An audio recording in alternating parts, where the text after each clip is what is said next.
চলো বন্ধুরা, আজ তোমাদের সাথে আমি একটা খুব সুন্দর গিফট শেয়ার করব। অবশ্যই কিন্তু গিফটটা দেখতে হলে তোমরা পুরো ভিডিওটা দেখো, নালে বুঝতে পারবে না। Hello my sweet family, welcome back to my channel. তোমরা সবাই কেমন আছো? আশা করছি তোমরা সবাই ভালো আছো, আমি অনেক ভালো আছি। তোমরা সবাই সঙ্গীতা সিম্পল ব্লগে নতুন একটা ভিডিওর সাথে জানাই তোমাদের অনেক ভালোবাসা।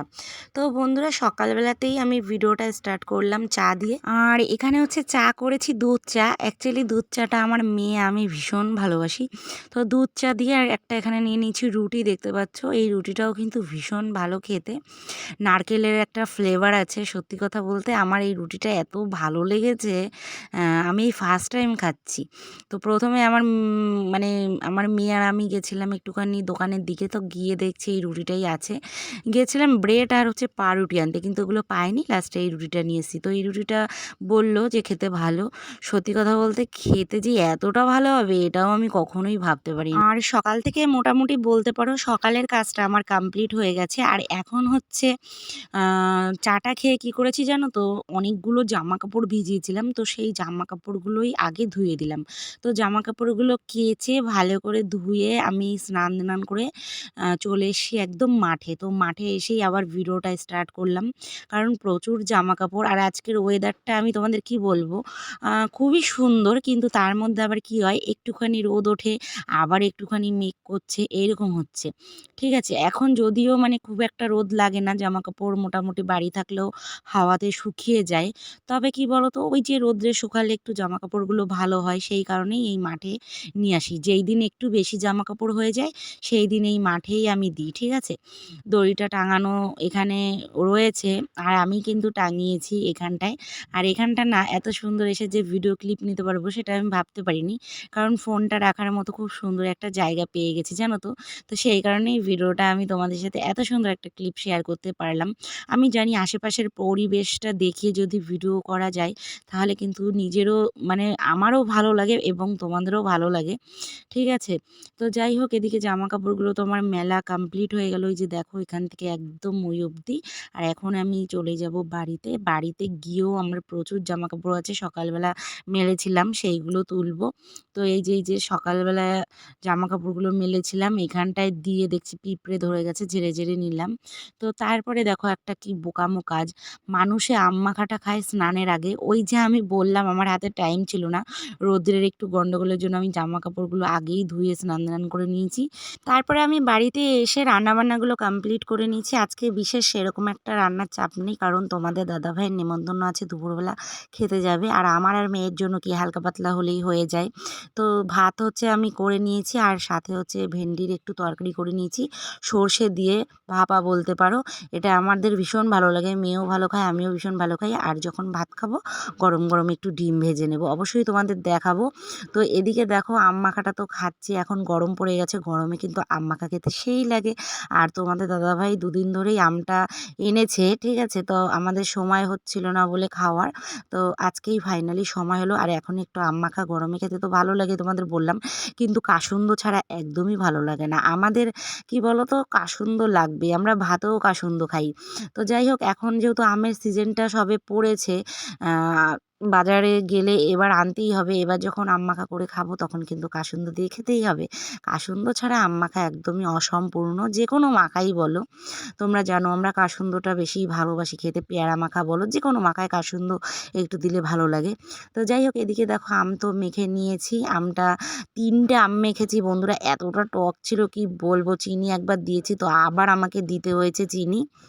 যাই হোক, আম মাখা খেয়ে এই যে দেখো ভেন্ডির একটুখানি চচ্চড়ি হয়ে গেছে, আর যা বলো ভাপা ঠাপা সর্ষে দিয়ে। আর এদিকে এই যে এখন ভাত খাবো বলে ডিমটা একটু অমলেট করে নিয়েছি। ডিমটা অমলেট করেছি, তোমরা দেখলেই বুঝতে পারছো, হয়তো পোস্ট করেছি না, পরে ভেঙে চুরে আমি আর কি অমলেটই করেছি, ওটা পরে আর কি তোমাদের একটু স্কিপ করে গেছি দেখাতে। যাই হোক, এদিকে দেখো সন্ধেবেলা আমরা খেয়ে দিয়ে একটুখানি আমি রেস্টও নিয়েছি, একটু ঘুমিয়েছিলাম।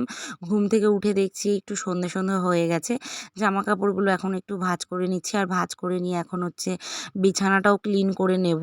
ঠিক আছে, কারণ চাদরগুলো শুকিয়েছিল না বলে একটুখানি অপেক্ষায় ছিলাম, যেগুলো কখন তখন আনবো, তারপরে পেতে ক্লিন করব। আর আর চাদর আছে আর একটা, ঠিক নামাতে ইচ্ছে করলো না।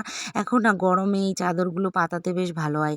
আর দুটো চাদর থাকলে কি হয়, একটা ধুয়ে দিয়ে একটা পাতাই, একটা ধুয়ে দিয়ে একটা পাতাই, এরকমই করি। কিন্তু আজকে একটা চাদর কেচে দিয়েছি, ওটাই শুকিয়েছে, ওটাই এনে আবার পাতিয়েছি।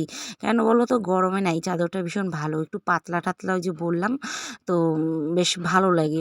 আর এই গরমে না বেশি গায়ের মধ্যে, গরমে মানে মোটা মোটা জিনিস একদমই অসহ্য লাগছে।